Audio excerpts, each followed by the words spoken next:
You may have seen Kiefer Sutherland playing in entertaining movies like The Sentinel and Dark City, but this movie played from 1993 called The Vanishing.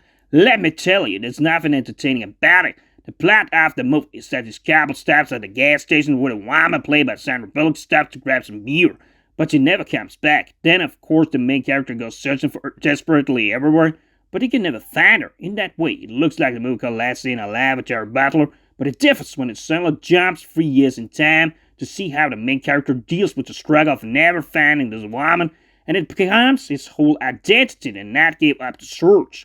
I feel also Last Seen Alive has much better tension naturally because it does not jump in time. This is something this movie struggles with because it creates a strongly boring middle part, which is all about this new relationship with this woman called Rita Baker, and Jeff then faces the choice: should he stop the search, never knowing what happened, or risk the love of this new woman that does not want him to search anymore. That's all the drama in the middle part, and that part of the movie is quite boring.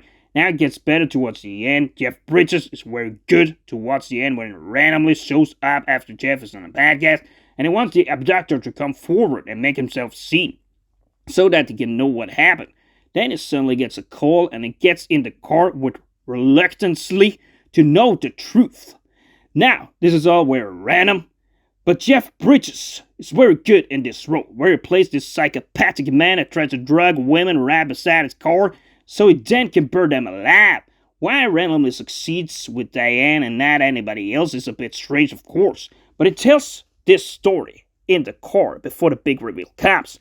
Actually, I do believe that we could have seen a nice backstory at the beginning of the movie where we deal with this, because he's actually the best character here, but does not get a lot of the screen time, which is a negative for the entertainment, of course.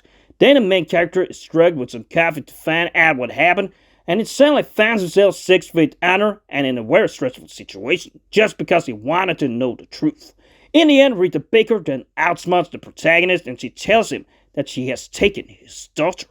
And he goes all wild, and of course wants to know where she is. She also drugs him the same way that he has drugged both Diane and Jeff to gain an advantage, where she, in the end, finds Jeff in a dramatic fashion just before she dies.